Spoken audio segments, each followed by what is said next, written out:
साधना prime news, क्योंकि सच जरूरी है। ब्रेक के बाद स्वागत है आपको बता दें कि दिल्ली में बढ़ते प्रदूषण को देखते हुए सुप्रीम कोर्ट भी सख्त होता हुआ नजर आया। सुप्रीम कोर्ट ने एक कड़ा फैसला लिया है कि 2000 सीसी से ज्यादा की जो नई डीजल कारें होंगी उनके रजिस्ट्रेशन पर रोक लगा दी गई है। दिल्ली एनसीआर में 31 मार्च 2016 तक के लिए आदेश लागू रहेगा। हालांकि कोर्ट ने यह कहा कि आम आदमी इससे प्रभावित होता हुआ नहीं दिखाई देगा, लेकिन कमर्शियल जो गाड़ियां हैं उन पर ग्रीन टैक्स जो है वो दोगुना कर दिया गया है। ग्रीन टैक्स अब 1400 और 2600 रुपए के कर के रूप में लिया जाएगा, जो कि पहले 700 और 1300 रुपए था। चलिए ग्राफिक्स के जरिए भी आपको एक बात समझाने की कोशिश करते हैं कि सुप्रीम कोर्ट ने जो फैसला सुनाया है उसके कौन कौन से अहम बिंदु हैं।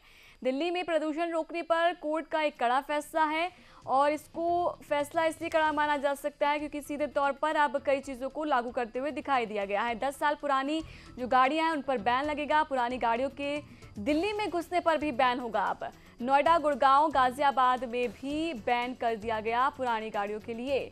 और 2000 से ज़्यादा सीसी की गाड़ियां जो है अब उन पर बैन लगेगा। बड़ी डीजल जो गाड़ियां हैं उनके रजिस्ट्रेशन पर भी बैन लगा दिया गया है सुप्रीम कोर्ट की ओर से। दिल्ली एनसीआर में एसयूवी, स्कॉर्पियो, इनोवा पर ब्रेक लगेगा क्योंकि बड़ी गाड़ियां हैं और इनसे जो ज़्यादा प्रदूषण होता है इसके मद्देनज़र बैन लगाया गया है। और जो ये नियम है, जो आदेश है, ये 31 मार्च 2016 तक के लिए लागू रहेगा। पुरानी कमर्शियल गाड़ियों की एंट्री पर भी अब रोक लगा दी गई है। कमर्शियल गाड़ियों पर ग्रीन टैक्स 100% तक बढ़ाया गया है। ग्रीन टैक्स अब 1400 और 2600 रुपए के रूप में आपको कर के रूप में देना होगा। ये पहले कम था, जो कि पहले था 700 और 1300 रुपए। तो 10 साल पुरानी जितनी भी डीजल गाड़ियां हैं उस पर बैन लगा दिया गया है। एसयूवी समेत तमाम बड़ी गाड़ियां जो है इसमें शामिल है जिस पर बैन है। लोगों की जिंदगी खतरे में है और डीलरों को कारों को बेचने की चिंता है, ये भी कोर्ट के जरिए कहा गया है। आगे बढ़ते हैं। सीबीआई ने कथित भ्रष्टाचार के मामले में दिल्ली के मुख्यमंत्री के प्रधान सचिव राजेंद्र कुमार से एक बार फिर पूछताछ की है। सीबीआई ने पूछताछ के लिए आज उन्हें सीबीआई मुख्यालय बुलाया था। राजेंद्र कुमार पर निजी कंपनियों को फायदा पहुंचाने का आरोप है। गौरतलब है कि सीबीआई ने दिल्ली सचिवालय में और राजेंद्र कुमार के घर पर छापेमारी की थी। दिल्ली में उस वक्त कल सियासी बवंडर खड़ा हो गया जब सीबीआई ने भ्रष्टाचार के मामले को लेकर दिल्ली के मुख्यमंत्री अरविंद केजरीवाल के प्रधान सचिव यानी कि राजेंद्र कुमार के कार्यालय और आवास सहित 14 स्थानों पर छापेमारी की, जिसके बाद केजरीवाल सरकार और प्रधानमंत्री नरेंद्र मोदी के बीच सियासी जंग जारी है। आम आदमी पार्टी ने सीबीआई की छापेमारी को केंद्र की साजिश बताया है, तो केंद्र इस पूरे मामले को सीबीआई की कार्यवाही बता रही है। अब इस बीच आरोप प्रत्यारोप का दौर भी शुरू हो चुका है। एक तरफ दिल्ली सरकार है और दूसरी तरफ जो है केंद्र सरकार है। अब दोनों ही सरकारें आमने सामने हैं। सीबीआई के छापेमारी पर सियासी जंग जो है अब वो लगातार जारी है।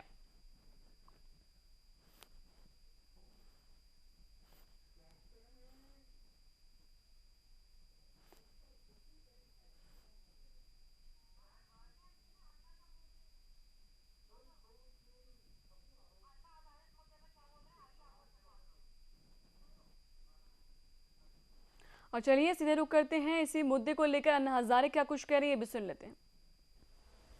दूसरा है कि अरविंद करप्शन के अपोजिट में लड़ते आए हैं शुरू से, अपने जीवन में बहुत बड़ी लड़ाई लड़ते आए हैं।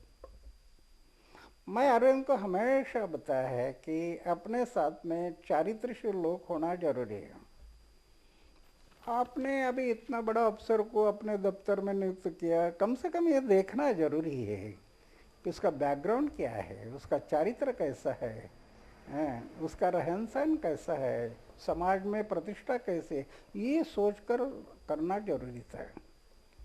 तो पहले बीजेपी का भी दोष है और बाद में अरविंद में भी यहाँ गलती हो गई। अरविंद मतलब उनके सरकार ने। तो आज जो आरोप प्रत्यारोप हो रहा है इसमें मैं जाना नहीं चाहता, ये तो राजकीय स्टंट है। मुझे एक बात का बड़ा दुख होता है। मेरी ऐसी धारणा है कि आईएएस, आईपीएस, आईएफएस जैसे सनदी ऑफिसर है देश में, जो 68 साल में नहीं हुआ, जो 10 साल में देश बदल सकते हैं। ऐसी स्थिति में एक आईएएस अफसर पर आरोप होना, ये दुर्भाग्य की बात है। ऐसे मुझे लगता है, मुझे बड़ा दुख हो गया है इस बात का। तो सुना आपने अन्ना हजारे को दुख व्यक्त करते हुए दिखाई दिए कि अगर कोई आईएएस और या आईपीएस ऑफिसर जो इस तरह के आरोप झेलता है तो दुख की बात है, लेकिन सीधे तौर पर कहा कि अरविंद केजरीवाल की छवि जो रही है वो भ्रष्टाचार के विरुद्ध रही है, तो क्यों इस तरह की नियुक्ति की गई, क्या पहले छानबीन नहीं की गई। लेकिन सीधे तौर पर अन्ना हजारे ने यह भी कहा कि मैं कोई राजनीतिक प्रतिक्रिया नहीं देना चाहता, ना ही आरोप प्रत्यारोप में फंसना चाहता हूँ, लेकिन जो मेरा विचार है वो मैं यहाँ पर दे रहा हूँ। हमारे साथ दिनेश सिंह जो हैं वो जुड़ चुके हैं, बीजेपी नेता, उनसे बात करते हैं। दिनेश जी, किस तरह से लेंगे इस मामले को, क्योंकि अब तो अन्ना हजारे का भी बयान सामने आ चुका है कि हमारा और हमारी पार्टी का जो बयान हो पहले से है वही बयान है जी। ये सीबीआई की अपनी स्वतंत्र कार्यवाही है, इसमें सरकार और पार्टी से कोई लेना देना नहीं है। जो भी इस तरह की कार्यवाही होती है, सीबीआई एक स्वतंत्र इकाई है, वो अपनी कार्यवाही करते हैं। ये कोई पहली घटना नहीं है, इस तरह की घटनाएं पहली बार भी हुई है। और अगर प्रमुख सचिव की बात हो तो राजस्थान में भी इस तरह की हुई, सिर्फ कार्यवाही छापेमारी नहीं हुई थी, बल्कि उनको ऑफिस से गिरफ्तार करके ले गए थे। लेकिन दिनेश जी आपके ही नेता जो हैं शत्रुघ्न सिन्हा, वो कहीं ना कहीं सीबीआई की कार्रवाई पर सवाल भी खड़ा कर रहे हैं कि सही समय पर नहीं हुई है ये काम, के द्वारा प्रधानमंत्री के ऊपर की जाती है। मुझे लगता है ये भारतीय लोकतंत्र में बहुत ही निंदनीय है। दिनेश जी, लगता है आपने मेरा सवाल नहीं सुना। मैं ये जानना चाहती हूँ कि आप ही के जो नेता हैं वो कह रहे हैं शत्रुघ्न सिन्हा कि जो सीबीआई ने अपनी कार्रवाई की है वो सही समय पर नहीं की है।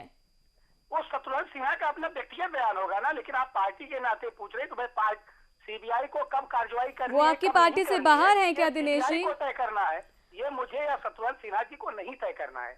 वो आपकी पार्टी से बाहर है। के बारे में आपको नहीं तय करना है ना, वो तो सीबीआई को तय करना है कब कहाँ रेड डालनी है। लेकिन उनके हिसाब से उनका सही वक्त होगा। लेकिन केजरीवाल तो सीधे तौर पर कह रहे हैं कि सीबीआई आपके इशारों पर काम कर रही है। नहीं, केजरीवाल के इशारे पर बाकी लोग काम करते होंगे। देखिए, जो आदमी जिसको जिस रंग का जो चश्मा पहनता है, हाँ, उसको दुनिया वैसे ही नजर आती है। आप लाल रंग का चश्मा पहन लीजिए, दुनिया को लाल नजर आएगी। पीले रंग का चश्मा पहन लीजिए, दुनिया पीले नजर की आएगी। तो केजरीवाल उनके सामने यही एक चश्मा है। वो सब शत्रुघ्न सिन्हा ने जो ट्वीट किया है वो मैं बता देती हूँ। समझते हैं। शत्रुघ्न सिन्हा ने भी ट्वीट किया है कि मैं कोई भाषा जो केजरीवाल की है उसका समर्थन नहीं करता हूं, लेकिन सही समय पर रेड नहीं की गई है। मैं हैरान हूं। तो आपसे कह रहा हूं ना कि शत्रुघ्न सिन्हा का अपना व्यक्तिगत बयान होगा, कोई भी व्यक्ति इसको किस नजरिए, लेकिन वो भी तो आपकी पार्टी के ही हैं। दिनेश जी, क्या बात कर रहे हैं आप? करना है बीसी, तो आप इसको तय करना है हमारे इंटेलिजेंस एजेंसी को, जांच एजेंसी को, कि उसको कब रेड करना है, कब नहीं रेड करना है, समय कौन बताएगा? वो निष्पक्ष जांच एजेंसी है। सीबीआई को जब लगा सीबीआई ने तब रेड किया। इसमें समय कब सही है और समय कब गलत है, इसका सवाल ही नहीं उठता है। आज फिर से पूछताछ के लिए बुलाया गया, लेकिन अन्ना हजारे तो कह रहे हैं कि केंद्र सरकार और दिल्ली सरकार दोनों की ही गलती है। नहीं, इनको बताइए उसमें दिल्ली सरकार की कहां से गलती है।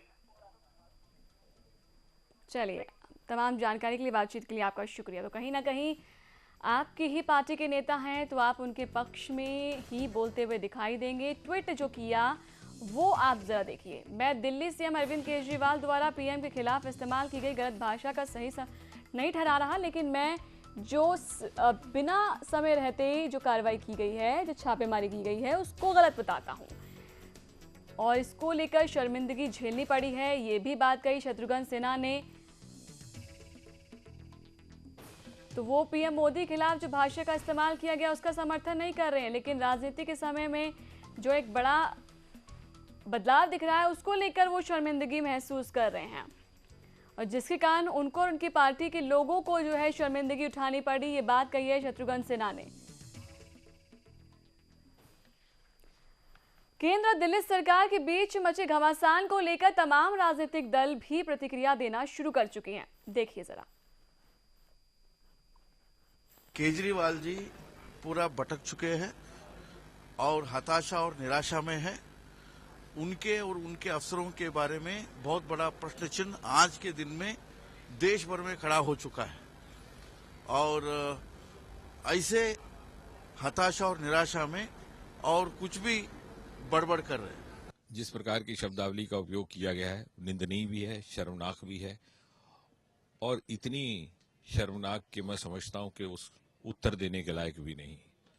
परंतु सार्वजनिक जीवन में, और सार्वजनिक जीवन में ही क्यों, रोजमर्रा के सामाजिक जीवन में भी किस प्रकार का व्यवहार रहे, किस प्रकार की शब्दावली का उपयोग हो, शायद अभी उन्हें ये सीखना है। मैं श्री केजरीवाल के आरोप से सहमत हूं।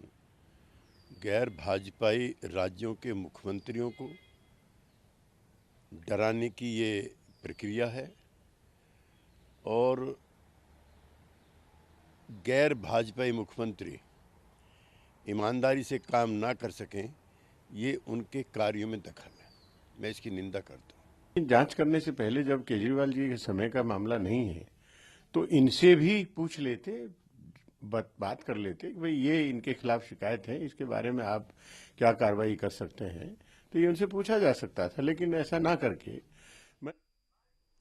तो तमाम राजनीतिक दल की तरफ से भी प्रतिक्रिया आ रही है, कोई पक्ष में है कोई विपक्ष में है, लेकिन सीधे तौर पर केंद्र सरकार को घेरने की कोशिश यहां पर की जा रही है। हमारे साथ आम आदमी पार्टी के ही नेता राजीव मिश्रा जी हमारे साथ जुड़ चुके हैं। राजीव जी, पहले स्वागत करती हूँ। सवाल सीधे तौर पर ये उठ रहा है कि आखिरकार आप केंद्र सरकार पर क्यों आरोप मढ़ रहे हैं? सीधी सीधी बात है, इन्होंने एक चुनी हुई सरकार के कार्य में बाधा डाली, पहली बात, क्योंकि दिल्ली के काम प्रगति से बहुत अच्छी तरह से हो रहे हैं, अच्छी प्रगति दिल्ली कर रही है, इनसे देखा नहीं गया। राजनीति में राजनीतिक तौर पे हमसे हार चुके हैं। तो लेकिन सीबीआई का कहना है कि भ्रष्टाचार के आरोप में जो भी आरोपी होगा या उसमें लिप्त होगा तो उसके खिलाफ तो कार्रवाई होगी ना। नहीं, ये देखिए, बिल्कुल अपनी कार्रवाई करते, पर चीफ मिनिस्टर के ऑफिस में घुस के उनकी फाइलें खंगालने का क्या मतलब है? ये संविधान, कितने बड़े बड़े संविधान के ज्ञानी लोगों ने कल इस बात को कहा है कि ये संविधान का उल्लंघन है। इन्होंने जिस भावना से संविधान हमारा बनाया गया था। चलिए राजीव जी, बात आपसे बहुत करना चाहती थी क्योंकि सवाल मेरे पास बहुत ज्यादा हैं जो कि मैं उसके जवाब जानना चाहती थी। समय का अभाव है, यहाँ पे इशारा किया जा रहा है मुझे, क्योंकि कहीं ना कहीं लेकिन सवाल तो खड़ा हो रहा है कि क्यों आखिरकार इस तरह से आरोप प्रत्यारोप चल रहा है। अन्ना हजारे का बयान भी काफी अहम माना जा सकता है। फिलहाल इस बुलेटिन में इतना ही। तमाम खबरों के लिए देखते रहिए साधना प्राइम न्यूज।